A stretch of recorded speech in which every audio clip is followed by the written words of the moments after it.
Hi, everyone, and welcome to another edition of insideTauck, our monthly event series designed to both inform and inspire future travel. We tap into our internal tour architects and wonderful partners and Tauck tour directors from around the world to give you a small taste of what to expect on tour with Tauck. We hope these events provide you with an hour's worth of hope, possibility, and positivity as we set out to travel the world once again. My name is Dustin Smith. I work here on the marketing team at Tauck. Thank you so much for taking the time to join us today from wherever you happen to be logging in from. And today we are going live to Italy, hearing from partners and tour directors from north to south. So just before we get started, a couple housekeeping items for you all. You're all joining us today on Zoom webinar. You are all on mute. If you do have questions, please type them into the chat function at the bottom of your screen. I'll be monitoring that throughout, and we'll be answering your questions throughout the presentation today. We'll try to get to as many of them as possible. I know many of you probably have questions about your upcoming travel to Italy and wonder about the necessary procedures and tour specifics. We won't be discussing those in today's presentation, so please, I urge you to call our reservation sales team, or please visit tauck.com/health for all the latest information regarding entry requirements and tour status. This presentation today will actually go over a 1 hour, most likely 10 to 15 minutes over, as we'll be hearing from 6 different partners and friends across Italy. We'd love for you all to stay on the entire time and welcome you to do so, but realize you may have prior commitments. So please note this event is also being recorded and will be available tomorrow afternoon on our blog, The Taucker. We're also streaming today live on Facebook, so if you do have any technical difficulties throughout or want to invite a friend last minute, please do so and direct them to Tauck's Facebook page. We'll be sharing a ton of images throughout today's presentation, and you do have an option on your Zoom screen. There's a black bar right in the middle. You can slide that left and right to either make me bigger, the talker, or make the images bigger. So please do that if you wish. And please, last but not least, keep also in mind that we are being joined today live from all different parts of Italy, and there may be some internet connectivity blips along the way. We hope it all goes smoothly, but please bear with us if something does happen. So without any further ado, let's get started. And I'm now going to turn this over to our masterfully talented tour architect for all of Italy, Brenda MacKellar. Brenda, go ahead. Buongiorno. Hello, everyone. I am so delighted to be here. My name is Brenda MacKellar, and as Dustin said, I am the tour architect for Italy. And I think I have the best job in the world because I am working with the best country in the world. In fact, it's a country, Italy, that once you've toured it once, you don't just check it off your bucket list. You want to return again and again and again. And in fact, I did that myself. After college, I got a one-way ticket to Europe. I traveled around Europe and I ended up in Rome. And that first image, by the way, I see a lot of you are asking, is of the Roman Forum. And I ended up in Rome, and I thought I was going to study there for a year, but I ended up staying for 5 because I couldn't leave. And that's what Italy does to you. It gets under your skin and you yearn to come back again and again. And I think the other panelists that are with me tonight all feel the same way because we're all from different countries ourselves, except for one native, and you'll hear from him as well. You know, when I go back, I still take thousands of pictures because it is so striking. The different light and the landscape is so diverse from north to south. What we're going to do tonight is something completely different. We thought rather than give a presentation, we are going to chat with different partners and tour directors and local guides this evening to give you a taste and flavor of how they feel about their home cities and their experiences. So you can see for the map, we're going to go to Florence, we're going to go to Tuscany and hear about Tuscany and Umbria. We're going to go down to Rome, we'll go to Sorrento and the Amalfi Coast and finish in Sicily. I thought first I would give you an overview. If you can turn the slide, Dustin, thank you so much. We have the Classic Italy Tour Series. I started with Tauck in 1995, and I was tour architect of many of our European tours because we only had one tour back in those days. With the expansion, because people want to return again and again and again, our tour product has expanded exponentially. We still offer our Classic Italy tour, which is 14 days, which gives you a taste from Sorrento to Venice. And we've added also a 10-day tour, Lake Como, Venice, Florence, and Rome, and a week, Venice, Florence, and Rome, depending on how much time you might have. For our first timers, we always like to include the big three of Venice, Florence, and Rome. If you go on to the next slide for me, Dustin, thank you. Our product line has expanded, and I have to tell you that I have lots of tour ideas in my head right now, and I hope it expands even more because there are destinations that I myself haven't yet checked off my list just in Italy. But we do have Bellissima Northern Italy, which is an 11-day tour that starts in Milan and finishes in Venice. We have Sicilian Odyssey, one of my favorites, and Melisa will be telling you about that particular part of Italy at the end of this evening. Tuscany and the Cinque Terre, Birgit is an expert on that, and she'll be talking a little bit about that. And you can see this wonderful picture behind me and behind Dustin of Vernazza, one of the villages of the Cinque Terre. It is a very active tour, by the way, as is the week in Tuscany and Umbria. And Suzy Gray is here to talk about that live from Tuscany. We have a week in Puglia, our latest and newest tour that highlights the furthest point south in the Puglia region. We also have two wonderful tours in Campania, a week in the Amalfi Coast, Capri and Rome, and a week in Naples, Capri and Amalfi, both of which are 8 days. And we have Claudio Mollo, who is our longtime partner and original Sorrentino, who will be speaking about those tours this evening. Lastly, if we can go to the last slide, Dustin, for the tour series.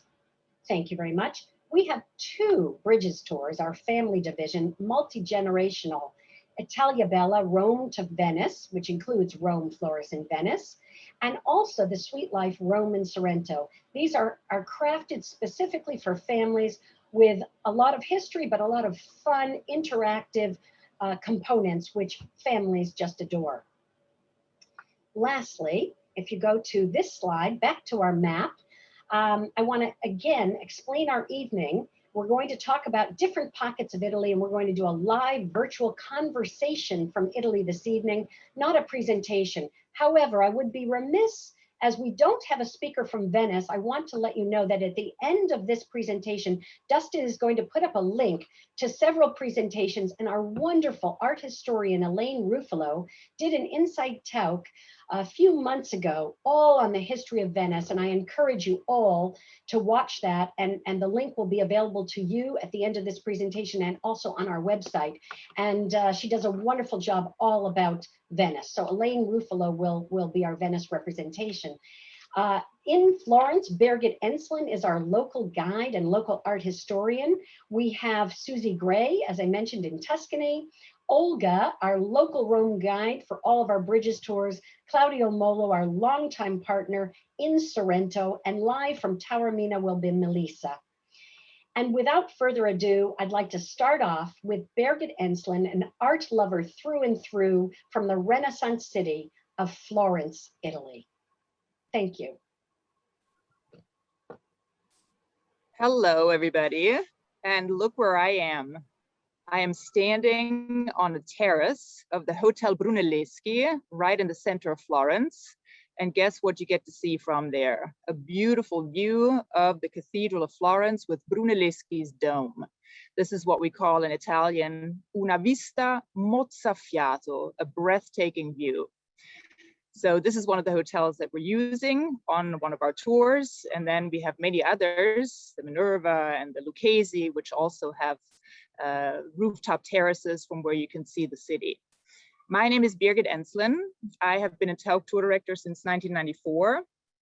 And my main work area right now is Italy. However, in the past, I've worked a little bit all over the world, in North America, in Central Europe, also in Australia and New Zealand. But Italy is definitely my favorite. I've lived in Florence for 23 years. I moved here in 1998. I fell in love with the Fiorentino, and here I am. Not a bad place to live. In fact, before I start talking a little bit more about things to see in the city, I would like to show you what I can see from this terrace. So I'm trying to move the computer in such a way that you can see with me what my eyes can see. So down here,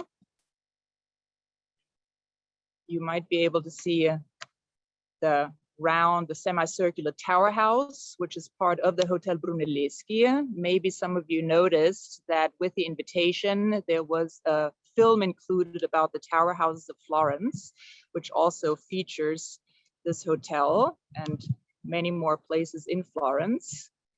And then let's see here, we can go around this way. We see the Palazzo Vecchio, which is our town hall, and then the big building that you see on the left-hand side, that would be the Church of Or San Michele. And going back this way, there's the Bargello Museum, that medieval tower that's sticking out, and the Badia Fiorentina, which is a local church here in town. But of course, the most breathtaking view of all is the one of the Cathedral of Florence. And Florence, of course, is known as the city of Renaissance, because the Renaissance, this art historic period, began here in the 1420s and is closely linked with the rediscovery of perspective by Filippo Brunelleschi, who is also the builder of the dome of the Cathedral of Florence. In the Renaissance period, perspective was obviously very important, and the quintessence is that it shows real life and real people. So through perspective, through close observation, detailed observation of people and their surroundings, artists were, for the first time in centuries, in a position where they could show things the way they really are. And I would like to illustrate that now, how art became a reflection of reality by giving you some examples of artworks that you can see either walking around Florence, on the buildings, sometimes inside buildings, inside the palazzi, or in the museums. Whether you're coming by yourself or on a Tauck tour, those are the highlights that we definitely will share with you.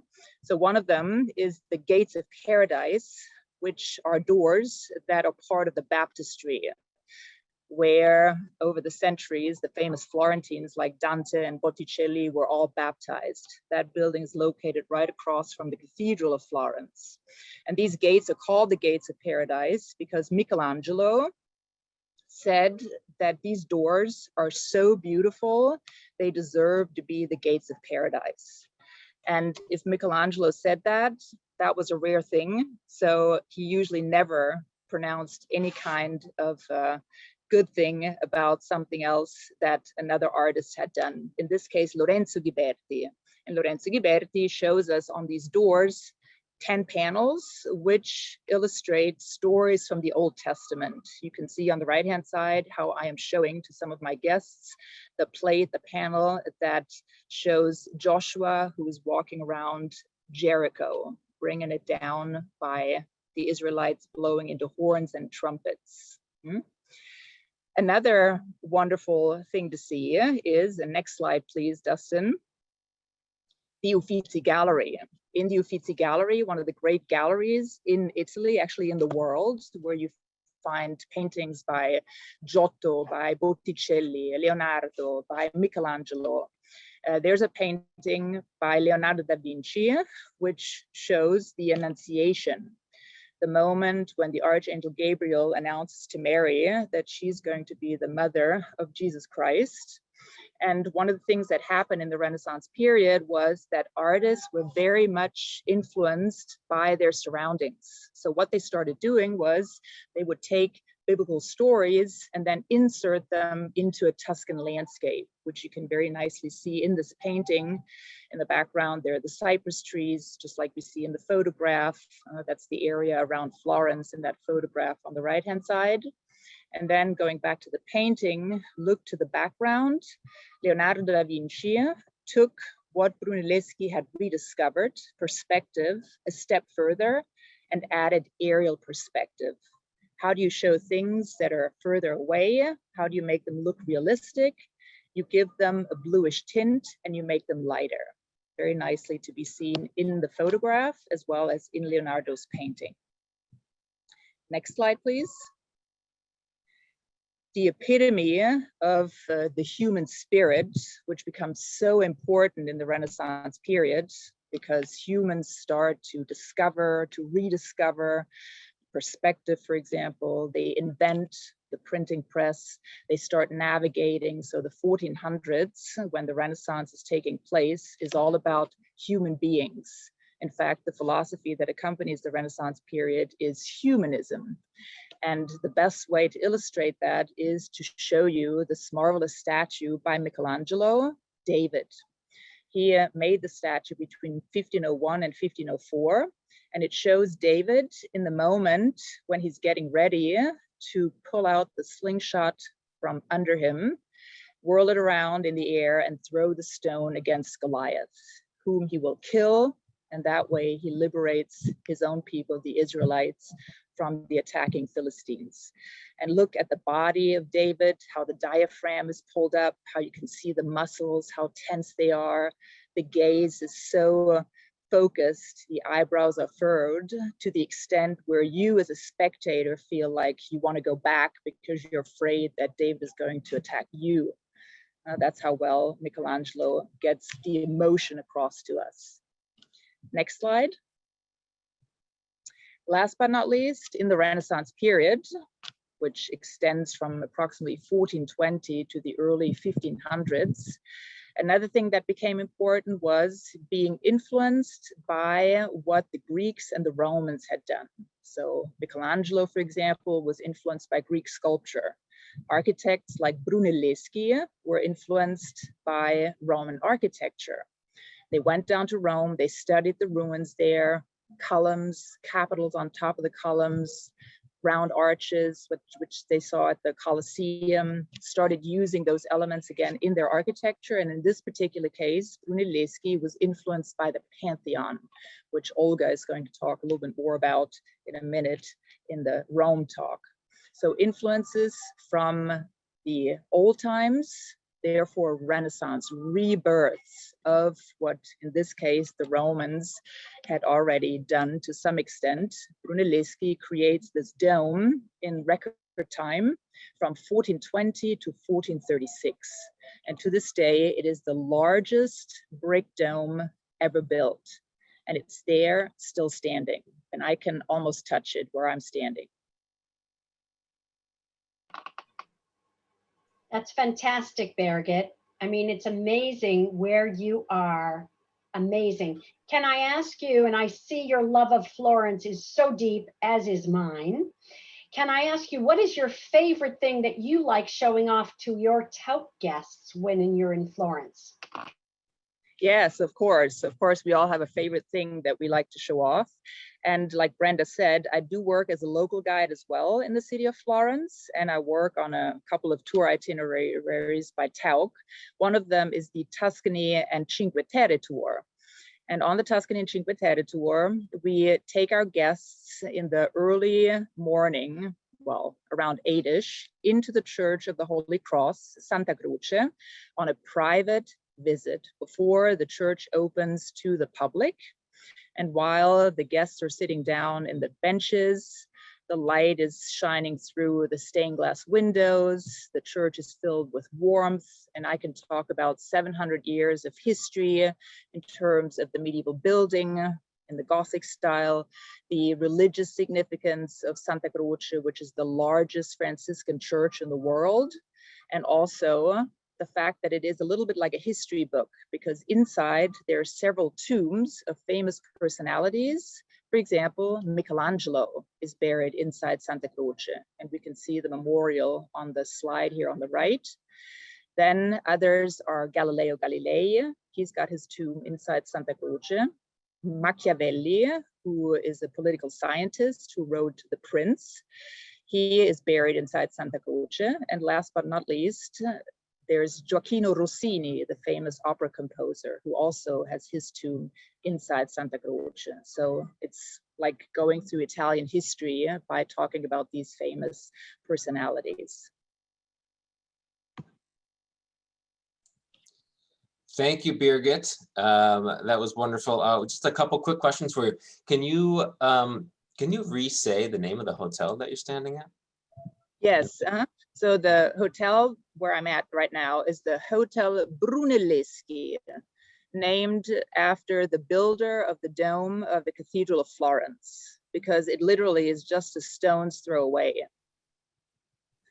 And again, if you would like to know a little bit more about it, you could watch the Tower House video, which accompanied the invitation, because it is featured in there as well, because there is a Tower House that is incorporated into the Hotel Brunelleschi. And Birgit, thank you. Can you just give the guests just a sense of what life is like in Florence right now? I think that would be helpful for everyone. Just sure. Every day. Yes.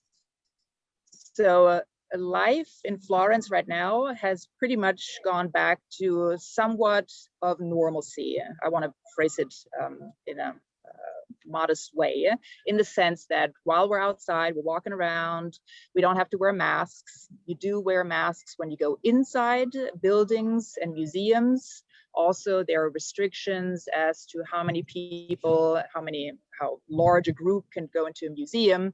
But for example, if you went on a Tauck tour, you wouldn't have to worry about that, because that's what Brenda and I worry about, to get you in there safely so that you can tour museums and palaces.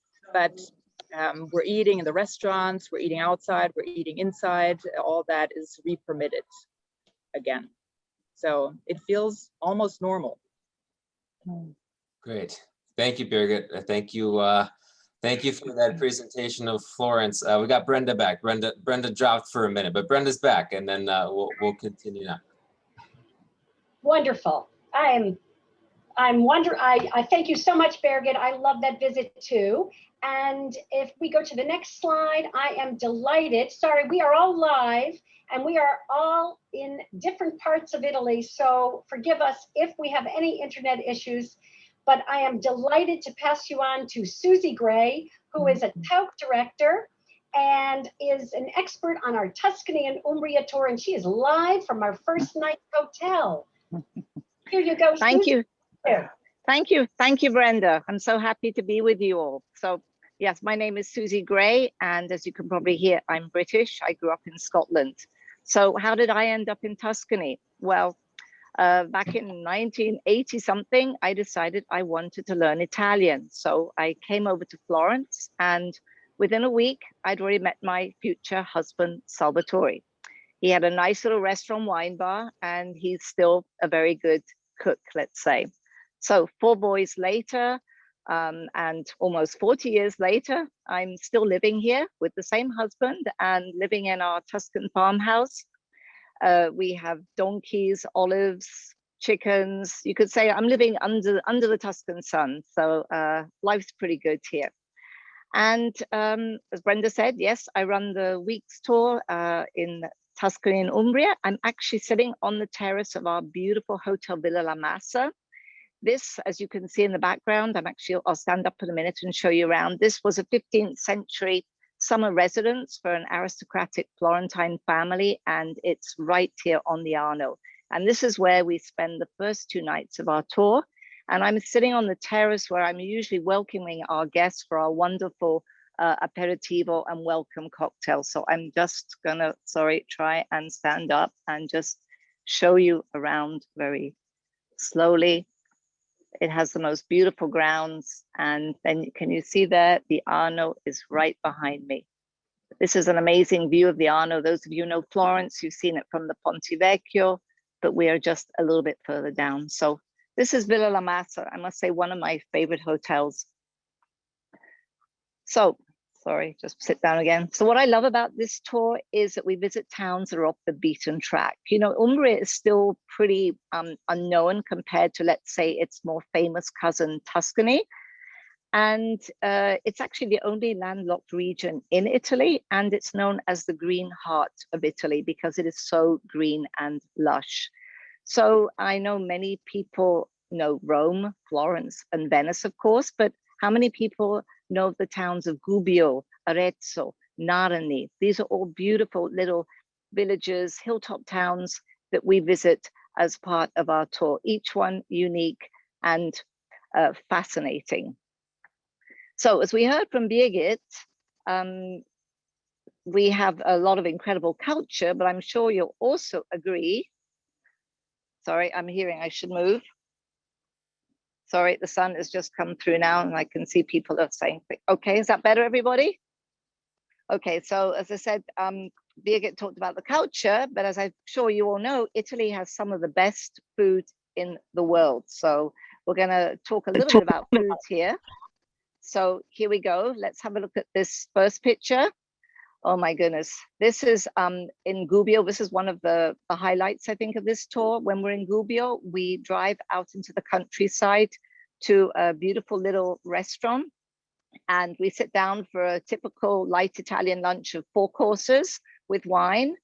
And this is one of the dishes that is served. This is fresh homemade pasta with truffles on top. And it's making me so hungry looking at it. It is absolutely delicious. So after we've had our lunch, we then head with Francesco, our truffle hunter. And there you can see Francesco with his dog Leah. And we head down into the fields and the woods to search for truffles, the diamond of the kitchen, as they're called, because they can be very, very expensive.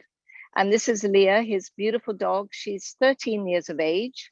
She's partially blind and a little bit deaf, but believe me, her nose functions 100%. As you can see in the other pictures, the truffles that she has found. And she is so happy. As I say, she's pretty old, but she just loves being out there hunting truffles. And it really is wonderful to see the relationship between man and his dog. So that is, I would say, definitely one of the highlights.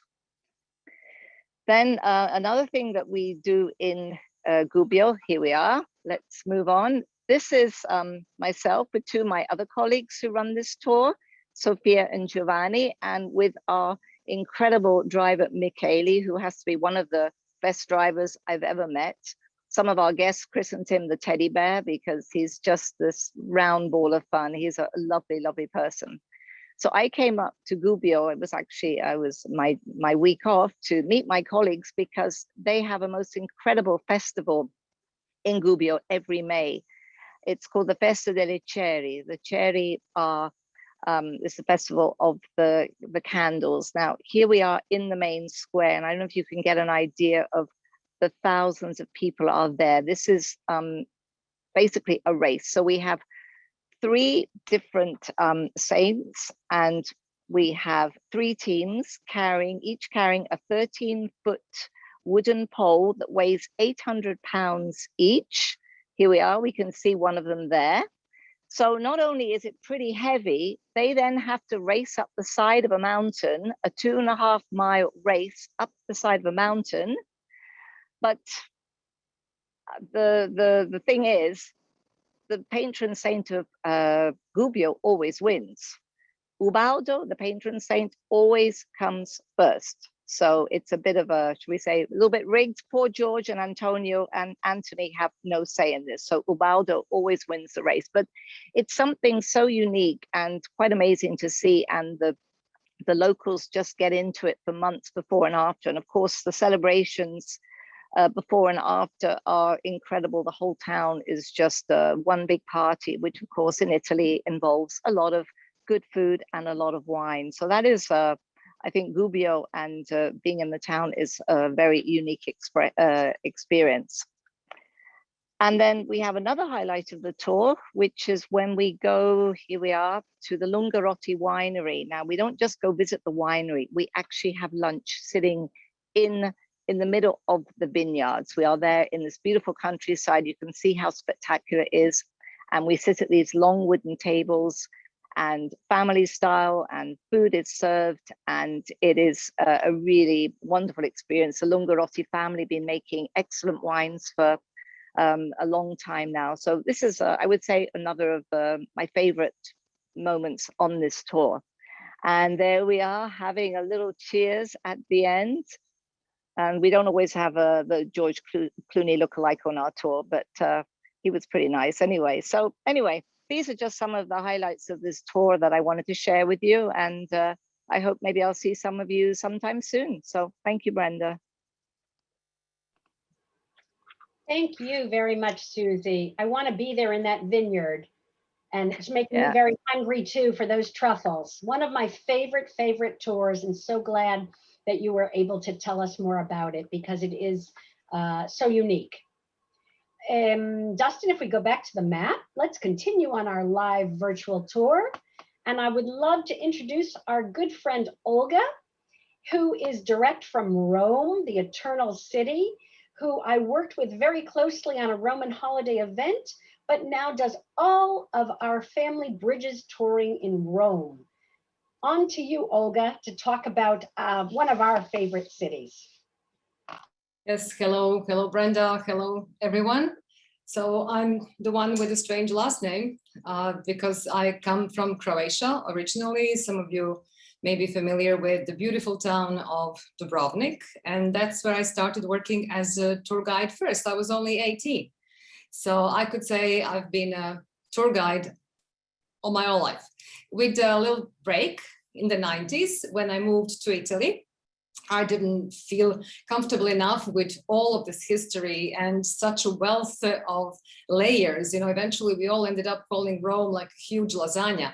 And it really is. There's something for everyone, for just any given layer of history or gastronomy, beauty, you just name it, it's all here. And I see many of you were curious about this beautiful view that is ancient Roman Forum. So the only way to really be sitting in the middle of ancient Roman Forum was by having it in a virtual background. But we're going to show you more of Rome. So we could start with the most famous fountain, the Trevi Fountain. So there it is. I'm frequently joking, you know, as I mentioned, I've lived in Rome for 30 years now, and I worked as a tour guide before I came to Rome and as a tour director as well in the past, but I've been a local guide in Rome since 2004. And there was a very difficult exam, like a mythical, legendary exam to pass for Rome. And I'm so happy I invested my time into that. But I came to Rome for the first time when I was 20 something, and it was 1985. And I did drop that coin into the Trevi Fountain that, well, here we are, I have returned. Sometimes I'm joking, you know, I must have dropped the whole wallet into that fountain because look what happened. So now there are more fountains that are not that famous. In the next slide, you will see one of the most famous fashion districts in the world, the Spanish Steps, that were named Spanish. Actually, Italians call the square Piazza di Spagna. And there is a Spanish embassy to the Holy See, to the Vatican in the vicinity. But at the bottom of the Spanish Steps, there is another fountain by no more, no less famous Bernini. There, again, architecture, art, history, it's all there. And the beautiful azaleas are there just in May. So, well, come in May if you can. Now, another famous square with the fountain, Rome is frequently nicknamed as the city of the fountains. And you know how ancient Romans had 11 aqueducts and also 11 huge imperial thermal baths. And still today, there are the fountains all over, not just these monumental fountains, but also the fountains with the running water for everyone. This is the fountain of Piazza Navona, also designed by Bernini, known as the Fountain of the Four Rivers. There are 4 river gods around the fountain that's surmounted by this obelisk that looks very ancient and Egyptian, but between us, it's not. It's a 2,000 years old fake. It's only ancient Rome. So now, apart from these fountains all over, if we could show one of the most famous sites in the world, the Colosseum, they call it always like one of the wonders of the world, although it's not part of the original 7, but definitely is one of the most famous backdrops on probably many computers as well. So one of the sites that you just have to take a look at. And apart from the Colosseum, there's something that Birgit already mentioned the famous Pantheon, most likely in 2nd century, the temple dedicated to all the gods, like Pan, all, Theo, God. So, well, it must have been a temple dedicated to all the gods. And it has provided us with the standard measures for the classical architecture, including also, of course, the dome in Florence. And the dome that we all talk about, the dome, that does not look that impressive from the outside. But as you enter into this amazing building, we usually spend with our guests at least like 20 minutes in the Pantheon, and we could spend a lifetime actually studying the measures, the architecture, the religious background. It was turned into a church in the 7th century, and it's been in continuous use ever since, and that's why we actually still have it. But there's this amazing dome that is made of one piece of concrete, and it's a perfect hemisphere seated on a perfect cylinder of the same height.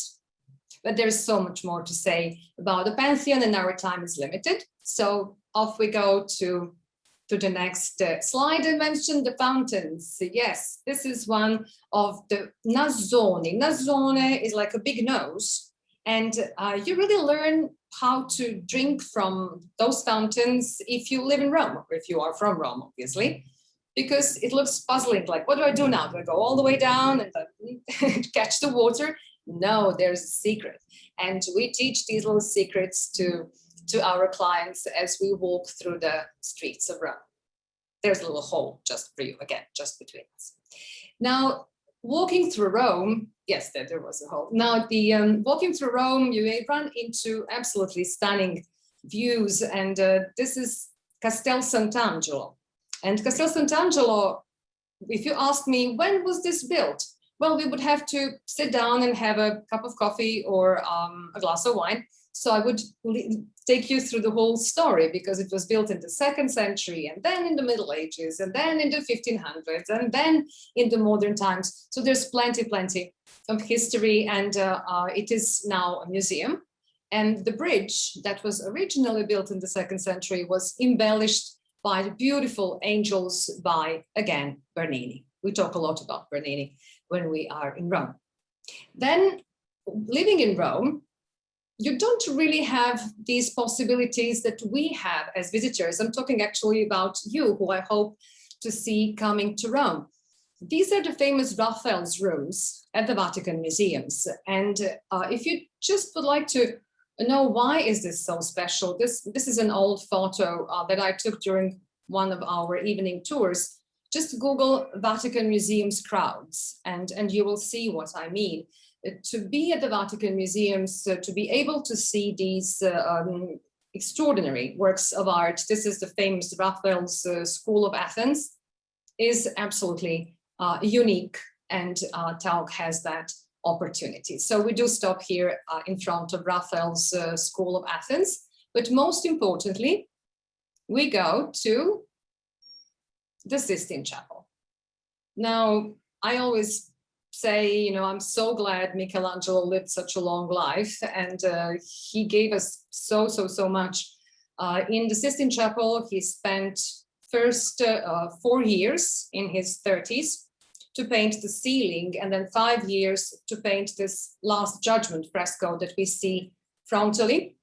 We enter through this little door in the corner, and we have time for ourselves, which is unheard of. And Sistine Chapel, it definitely is one of the highlights. Michelangelo has marked Florence, Rome the most, but he has left his traces everywhere in the world, on architecture, on painting, absolutely extraordinary artist. And I would like to take this opportunity to invite you all. Dustin will kindly put the link to my site, Olga Rome, because my last name was so complicated, where you can, for absolutely free, watch the presentations on Rome, more in depth about Gallery Borghese, about two Michelangelos, meaning Caravaggio and Michelangelo Buonarroti, about how to spend a day in Rome, even if you're without the guide, but I hope you will come with us. So I'm inviting everyone to just click and enjoy whenever you have time and desire. And as we go on with our slides, this is the Palatine Hill, Palatino, that has given us the word palazzo, palace. And this is where Rome was founded by Romulus. There were these two brothers, Romulus and Remus. And well, a sad part of the story is that Romulus killed Remus, but he founded Rome. So those are the ruins dating between 1st, 2nd, 3rd century.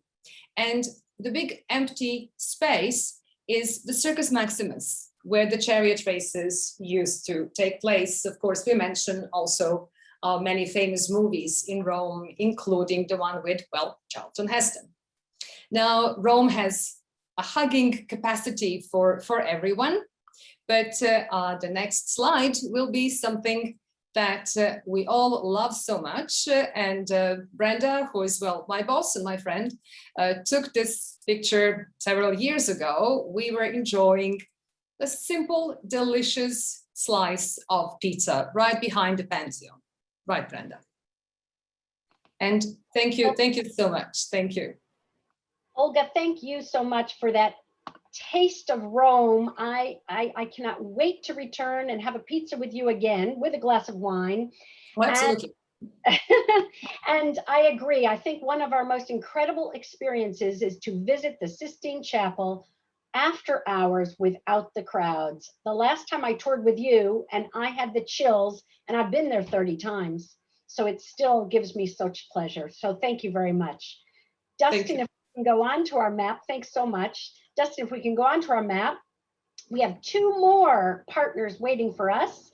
And I must introduce our next gentleman, the one Italian, the local Sorrento, Mr.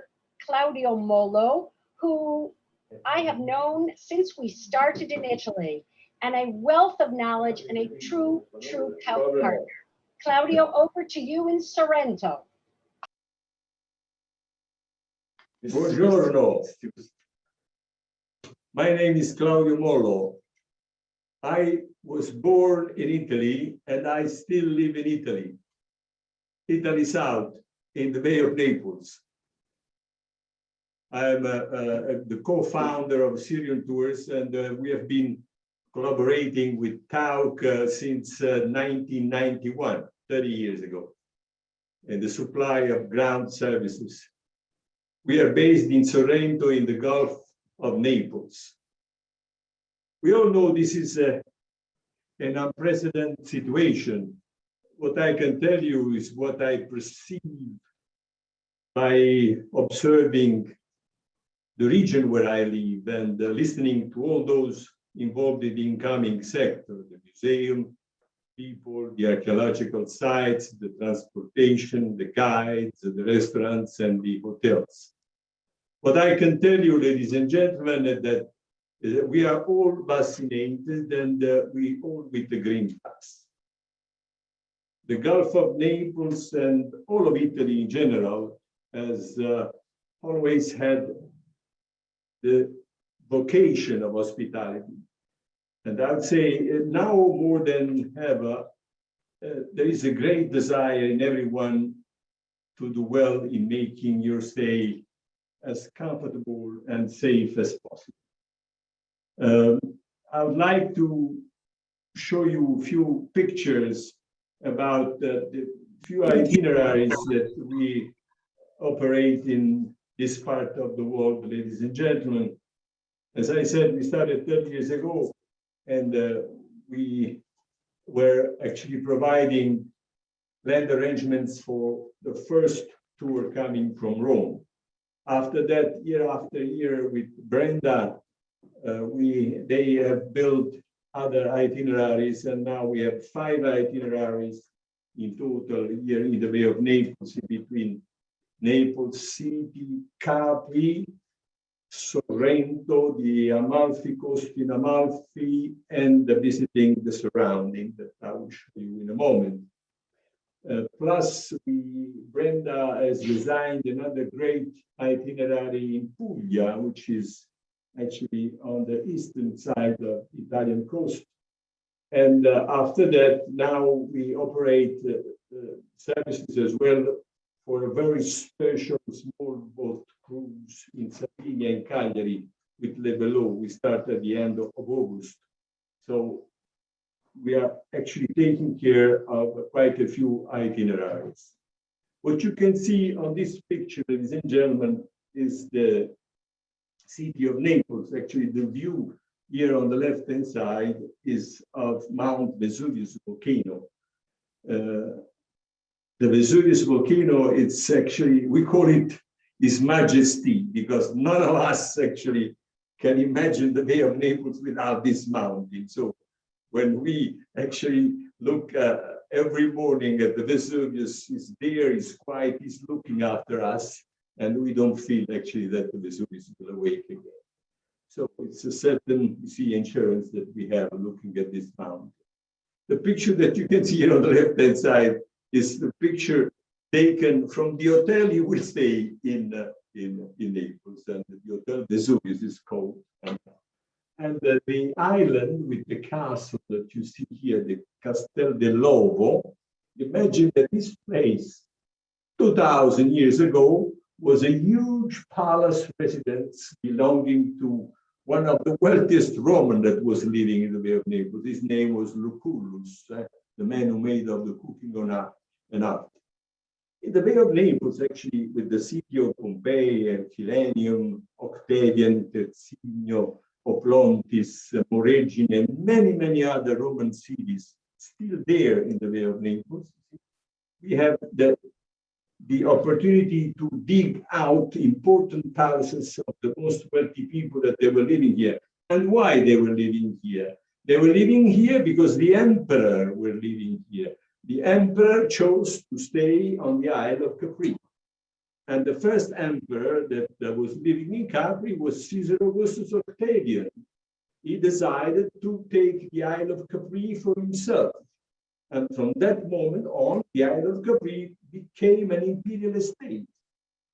After that, Caesar Augustus left this world, who took over was Tiberius, and again Tiberius. So he decided to live on the Isle of Capri for 11 years. So for the first 4 decades of the 1st century AD, the Bay of Naples became actually the center of the Roman Empire. The emperors were taking care of the empire from the Bay of Naples. And wherever the emperor decided to live, all the wealthiest people were going to live nearby. Everybody had interest to live nearby the emperor. And that's why we have so many Roman remains around the Bay of Naples, is due to the fact that the emperors were living here. Now, what concerns archaeology, Roman archaeology, I think that really we have the best, ladies and gentlemen. What you have seen on the previous, on the previous slide here on the right is Sorrento by night. I have shown you here on the left the view from the hotel you're staying in Naples. Here on the right, you have the view that you will see from the hotel in the nighttime of the Vesuvius volcano, which is in front of your hotels in Sorrento. So this is the scenery that you will see in the nighttime in my hometown. And this is where I live in Sorrento. As I was saying, I was born right over here. Thank you, Austin. In this great slide, I wanted to show you this place because, you know, year by year, we have news in this part of the world what concern archaeology. And recently, in Herculaneum, we had a new museum. We have a new museum with a great display of jewelry, all jewelry that were found on the people that were buried with the city. And this shows you the opulence of the place we're living in Herculaneum. Herculaneum was a reserve area. Herculaneum was a place for vacation, was an exclusive place where people were going to enjoy the life. And I would say that Herculaneum was as well actually a cultural center, because in Herculaneum now they are digging out the house of the father-in-law of Caesar Augustus. His name Calpurnio Piso, and in his house actually many of the items were taken away, and mostly of them can be seen today in the Getty Museum in Malibu. You have to know that the Getty Museum in Malibu, it's a copy of the house of Calpurnio Piso of Herculaneum. Beside the jewelry, I wanted to show you as well this great painting that you can see down below on the left-hand side, ladies and gentlemen. Was recently restored on the main square of the ancient town of Herculaneum. They have restored a restaurant, taverna, a sort of bar, we can say, or a wine store, if you want. And at the entrance of this wine store, we found this beautiful mural painting that is showing us 4 different bottles of wine, 4 different labels, with the price below each cucuma. This is the name of this bottle. Add the cucuma and come to buy the wine. This is the wine we will actually sell to you. And this is what concerns Herculaneum, ladies and gentlemen. Herculaneum is included in the visit of the tour staying in Naples. Tour staying in Naples 2 nights. We visit the Archaeological Museum that I will show you in a moment, some statues. We will actually visit Herculaneum. Then we go to Capri. We go to the Isle of Ischia. This is a fantastic news that Brenda wanted very much to include in this tour. An exclusive tour on the island of Ischia, the island of spas, of thermal water, which is really a great green island. And after that, Sorrento. And we are in transit in Sorrento to go to the Amalfi Coast, so that I will show you. Thank you. Here we are. The Archaeological Museum of Naples, the Napoli Archeo Museum, it's called National Archaeological Museum, because in this museum, we have the entire collection of statues that were decorating the Roman monuments, mainly the baths of Caracalla. All these great statues belonging to the Farnese collection were brought to Naples, okay, during the time of the Bourbons. Bourbons were been ruling the city of Naples until the 1860s. And this is one of my favorite statues here on the left-hand side, because it's the only statue made of alabaster. It's one single cylinder of alabaster, and it is showing us Artemis of Ephesus, the patron goddess of Ephesus. You can see the entire decoration, sea bush, actually looking after the wildlife of nature. Due to so many itineraries that we have in the Bay of Naples, ladies and gentlemen, you can understand that it is not possible to operate with one guide. So we have a team of 4 guides taking care, selected guides taking care of Tauck visitors. So here we have Enrica, we have Tiziana, we have Paola, and we have Vincenzo that are looking after all the Tauck guests that are coming. Beside the statue in the Museum of Naples, we have as well one of the largest mosaic collection. I don't know, probably over 300 big, huge mosaic. This is probably the smallest one that we have, and it shows the school of Plato. It's an intriguing scene of Plato, who's the one here in the center, actually talking about his vision of the world. But in the Museum of Naples, actually, we stay 1 hour and a half. There's really a lot to see. We go to the next. And here we are on the Amalfi Coast. It's, I mean, what to say? When you see such a great scenery, there is not much to say, but a lot to see, a lot to contemplate, a lot really to enjoy. because you see here this bridge. This is part of the Amalfi Drive. So all the buses going from Positano to Amalfi and Sorrento, they have to transit over this small bridge. It's the only way. There are no other solutions. See? So there are many corners along the Amalfi coast like this, wild scenery and impossible constructions. And here on the right-hand side, actually, again, we have Amalfi by night. That actually this is the place where is the Hotel Santa Caterina, where one of the itinerary of Tauck is there.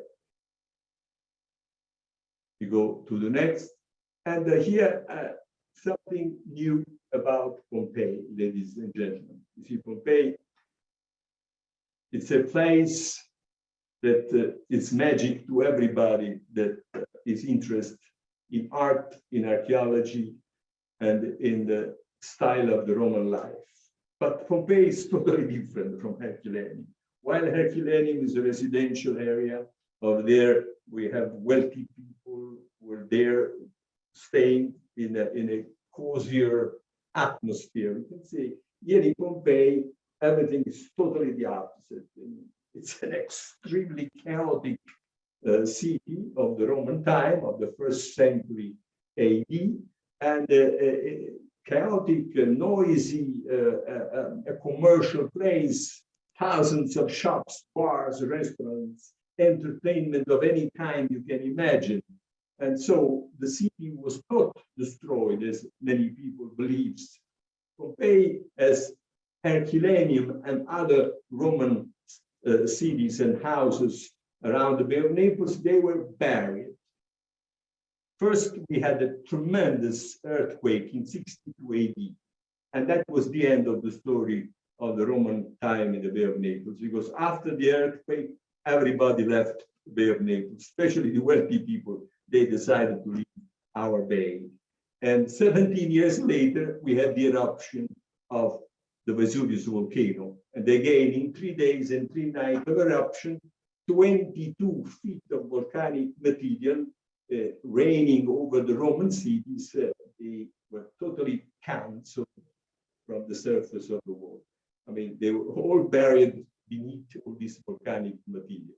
And another magic part of the story is that after that these places were buried and the Roman wealthy world left the Bay of Naples, we went through several other problems here in southern Italy, natural problems, and until the fall of the Roman Empire, Italy was totally devastated by the barbarians. So the cities were left buried. A lot was left written about these places, but no geographical map telling us exactly where these places were located. It was just by a chance during the 1748 and 1738 when they found actually the first remain of the cities. But the real digging of Pompeii started in 1860 under the archaeologist Giuseppe Fiorelli. And since the 1860, we are digging in the area of the Bay of Naples.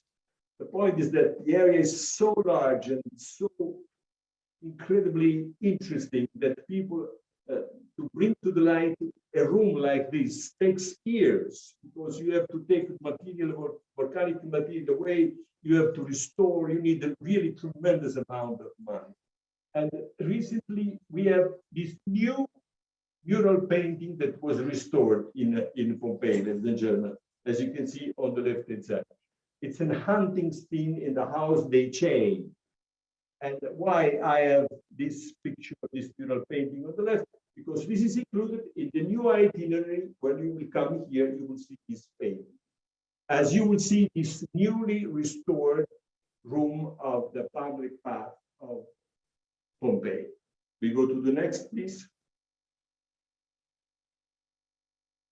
Here, just a small view of the island della Dolce Vita, of the sweet life, as it is written up here on the left. You know, I wanted to show you Capri during the daytime, with the really, I mean, there is not sea water clearer than this. Not even the Caribbean it's like this. And Capri is magic for the fjord, the grottos, the spectacular colors. And in the nighttime, actually, this island is really incredible. Why? Because at 7 o'clock in the evening, boats are stopping, bringing people to the island. So everybody that are daily visitors are living in the island, and the island is only for you in the nighttime. This is the hotel you will stay in Capri, the Hotel Quisisana, and this is the smooth life in the nighttime, as this part of Capri is close to the traffic, no noise at all. Well, thank you, Claudio. What a wealth of information. And yes, Claudio did an entire presentation on Pompeii, and Dustin will put that link up at the end of this. So those those interested in a really great explanation, we have more for you. Last but not least is Melisa Colabella, who's been waiting to tell you about her absolute favorite island in the entire world, the size of Massachusetts, which has 2,000 years of history. Take it away, Melisa. Ciao a tutti. Can you hear me? I am here from my balcony live. I will show you. I am overlooking Taormina. So just to give you an idea, up on the top of the mountain there, you're gonna have Castelmola. And then we have Taormina in the distance. And of course, the bay right under Capo Taormina. You could see the light is really good. Thank you everyone for speaking and leaving me till last so that I could get this good lighting. And to show you that I'm really on my balcony, maybe you could see here my, whoops, technological difficulties, my garden of cucumbers and spices. Anyways, let me introduce myself. It is a pleasure to be here. I am Melisa Colabella. I have been with Tauck for the past 14 years as a tour director. I am originally born and raised in Montreal, Canada, French part of Canada, but my blood is Sicilian and my family comes from Bagheria, Palermo. And I have been able to tour so many fantastic places with Tauck, like London, Paris, and Japan, and the Canadian Rockies. And I still every year go to Antarctica, but I feel really happy to be able to talk to you about, as Brenda said, my favorite place in the world that has a hold on my heart, and that is the island of Sicily. By the way, if you see me get a little shiny, it's because it is a balmy 100 degrees at 8 p.m. And this is why we run tours of Sicily from April till June and September and October, and not in July or August, because it's too darn hot to see anything other than the beach. All right. So let me tell you about my favorite place, Sicily. I'm going to keep it brief, I promise you, but Sicily to me is a feeling. It's not just an area of Italy. It's somewhere that has so much soul and so much to offer. And people ask me all the time, Melisa, 10 days in Sicily, isn't that too much for Sicily, just Sicily? No, it's not. It's not even enough, because Sicily is a tapestry that is just filled with so much. So Dustin, please, will you show the slides? All right, so, oops, here we go. I hope you see me and my slides. First of all, Sicily to me is history. Sicily is an island, the largest region in all of Italy, the largest island in the Mediterranean. And because of its geographic location and because of its, great soil and, the breeze, the sea, this is the reason why so many different groups of people have come to, let's say, conquer, or let's say visit, whatever you want to call it. They have come to Sicily and they have left remnants of their visit to Sicily. So before even the ancient Greeks, before the Phoenicians, there were already people here. But how could I not show you this temple, the Temple of Concordia, considered to be one of the best preserved temples in the world, not just in Sicily, the world, sorry, Greece. And so we are showing you over here in Sicily that we have artifacts and places to visit that are filled with history. Next slide, you will see one of the most important Greek theaters that still today, not only do we visit, but you could actually see a show there. And this one that is in Syracuse, it actually does only comedies and tragedies from the ancient Greek period, but in Taormina, the beautiful one that is both Greek and ancient Roman. I mean, you could see even fashion shows over there. So if you go to the next slide, I'm going to show you Roman history. I mean, okay, I know I'm biased, huh? I know it for a fact, but with reason. These mosaics are from ancient Roman times, because just like Claudio was talking about Sorrento being a place where ancient Romans went, we too had important Romans coming to Sicily because we were the breadbasket of the ancient Roman Empire plus extra. And so one of these villas that we only uncovered less than 100 years ago, I mean, recently, we found these mosaics that are said to be, not me, by others, the most beautiful ancient Roman mosaics in the world. These are the bikini ladies. We have the hunting scene, and we get to go visit that on the tour in Sicily. Next slide.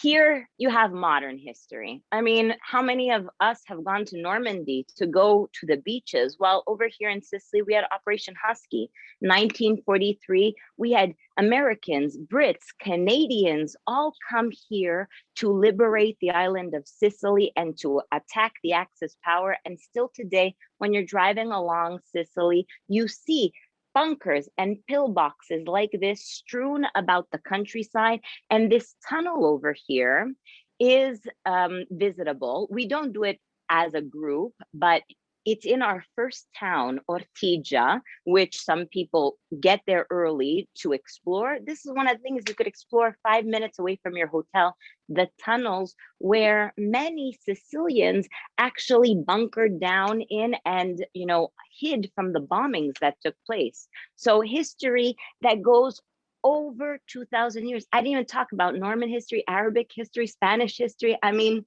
there's a lot. It's too little time to talk about it all. Sicily is also architecture. I mean, when you look at a magazine, a brochure, and you see that town on top of the hill, like Castelmola that I showed you, or Taormina, you think, man, I want to go to Italy on vacation. And we're filled with these. But also, you have those classic, colorful buildings that don't match and that give you such joy. We have the Sicilian Baroque, that is a style protected by UNESCO, different than Rome. So you have to visit both to compare which Baroques you like better. And then this building that is parked right in the middle, the building of Santo Stefano, is from the Taormina area. Just looking at how interesting the architecture is, we take a walk through Taormina and our local experts talk about the facade in a way that brings history to life in an artistic way. If you go to the next slide, Sicily is natural beauty. On the left-hand side, you say Isola Bella, and you see the stunning blue water. How do you not think of Sicily and not think of water, of boats, of going swimming? I mean, we're an island in the Mediterranean.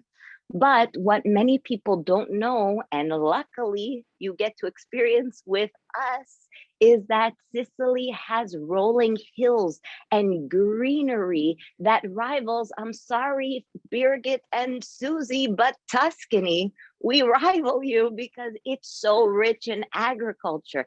We have olives, we have the cypress trees, we have the umbrella pines that come from Lebanon, brought to us by the Phoenicians.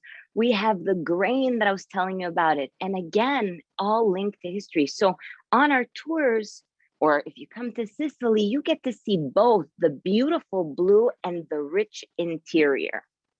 Next slide, please. Etna. How do you talk about Sicily without talking about a montagna, the mountain, the mother of Sicily? Do you know that 25% of Sicilian population, so 25% of 5 million people, live in the shadow or on the slopes of Etna?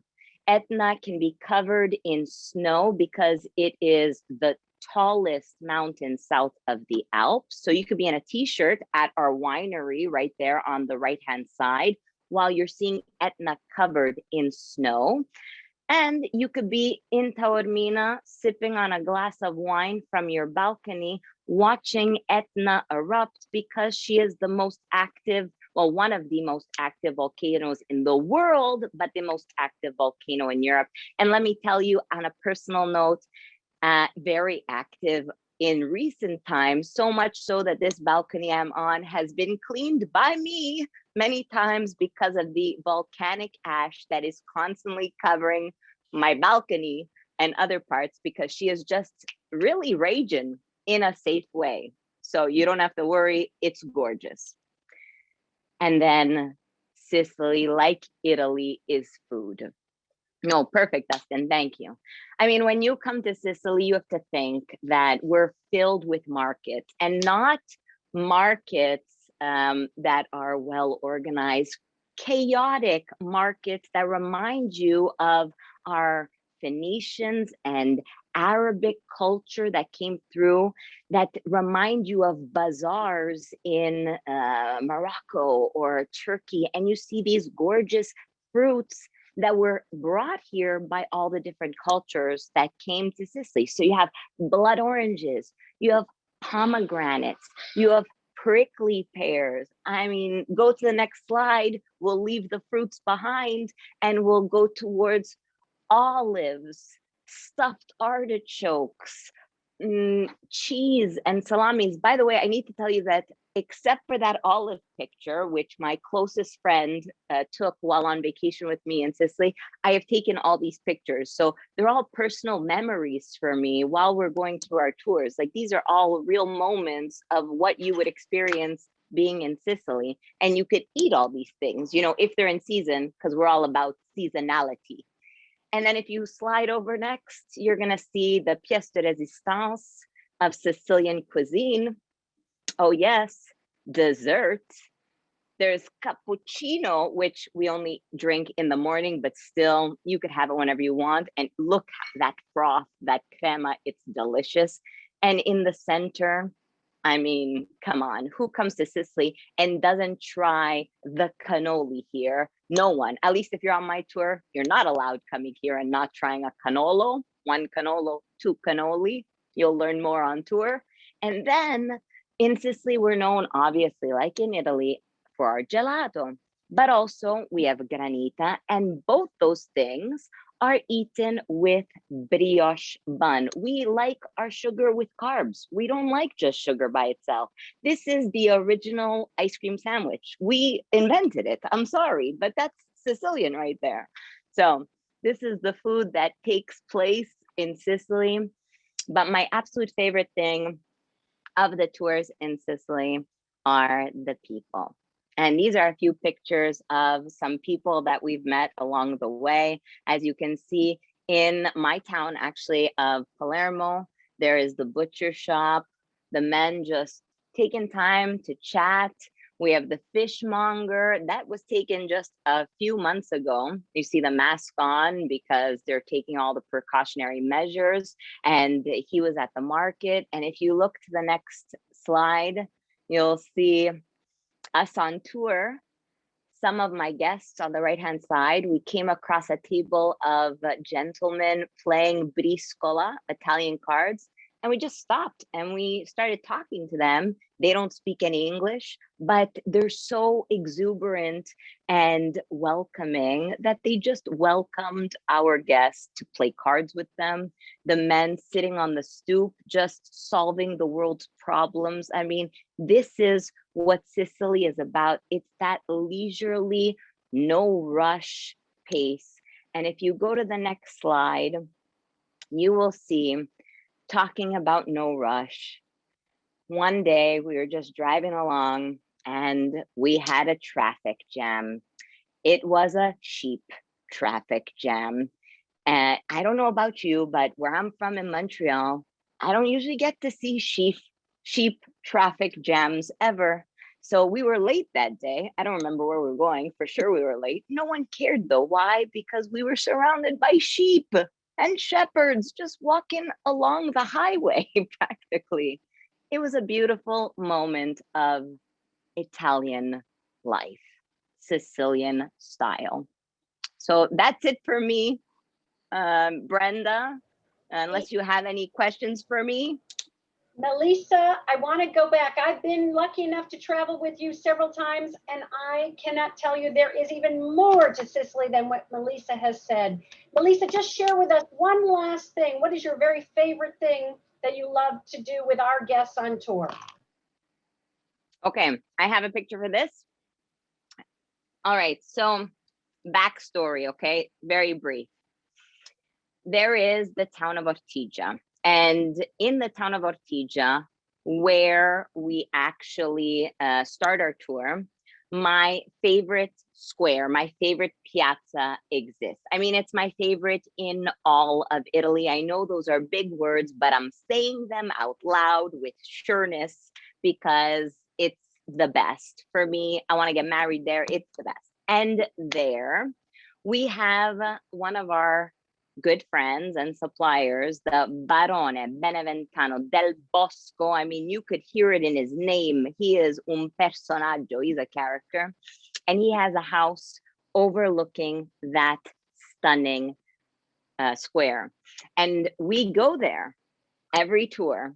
And so just standing on those balconies overlooking the square, this is the square in Ortigia. This is a moment that you will never forget. To be in the Barone's house, drinking his wine, because he makes his own wine, while he's talking about history, and you're surrounded by art that goes back centuries, and you're just looking out on the square.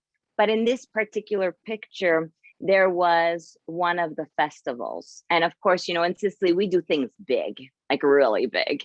And this was Saint Lucy's festival, the patron saint of Ortigia of Siracusa. And so the Barone called me, Melisa, and I was like, yes, Barone. He said, please come to my house right away because the crowds are growing. And instead of you watching below with the crowds, the procession, come early to my house and we'll all drink my wine and watch from the balconies. And we stayed there for an hour, just watching the procession of the statue of Saint Lucy with the doves being released, all from the balcony of the Barone's house. I can't promise that will happen on each tour, but we will always be on those balconies, and that already is something special. That was wonderful, Melisa. Thank you so much. I agree. That's the best view of any piazza in Sicily. Thank you very much. Brenda, I just want to share one last slide. It's a slide with our favorite saying, and I don't think anybody should talk about Sicily without talking about what Goethe said. To have seen Italy without having seen Sicily is to not have seen Italy at all, for in Sicily lies the key to everything. And that is where I drop my microphone. Thank you so much. Thank you, grazie Melisa. That was fantastic. Thank you, everyone. And I'd just like to wrap up and thank Team Italy.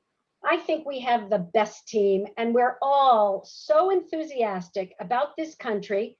And we only hope that you will take 1, 2, 3, 4, or all 15 tours that we have, because we all yearn to return and to explore this diverse nation of just 60 million people from north to south. It is 2,000 years of incredible experiences. And I think, to sum it up, to wrap up our session this evening, Giuseppe Verdi, the Italian opera composer, stated it the way I feel and my colleagues feel: you may have the universe if I may have Italy. Thank you very much.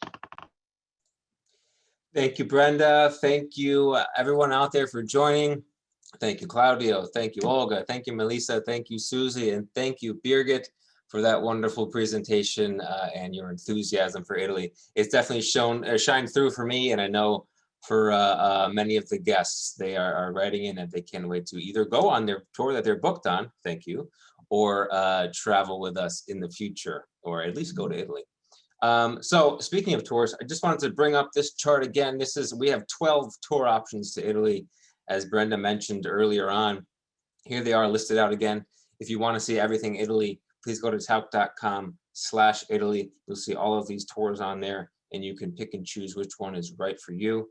And if you need more Italy content, we have a bunch. Brenda mentioned a couple of these, but we have 3 other Inside Tauck events that are recorded and are on our blog page, tauck.com/blog. We have Pompeii with our friend Claudio Mollo, who joined us today. He did a nice session on Pompeii. We have a really unique cycling through Florence event with Birgit and our partner Bill out there, who rode around on bicycles and showed off the city. And then as Brenda mentioned earlier, we have Venice with our good friend Elaine Ruffalo, who she does a nice history on Venice as well. And just last week, we sent out a newsletter, our Compass newsletter, on all about Italy. So if you want to check that out as well, there's the link for that. And then if you do want to check out more with Claudio or more with Olga, I have listed the links to their websites down there as well. So snap a quick picture of this if you want. I'll leave it up there for another minute or so. And just to wrap up, again, if you're ready to travel, we're ready to have you. There is space left this year, and obviously you can book for next year, and you can get into 2023 very soon. And those are the links down below. You can check everything that's available now, tauck.com/open. You can order brochures at that link, and again, visit the blog for more Italy content and more content from around the world as well. So thank you again to everyone who joined and to all of our presenters today. I really appreciate it, and on behalf of Tauck, we all appreciate it. And we hope to see you all in Italy sometime within the next month, year, or 2 years. Thank you all. Have a nice day.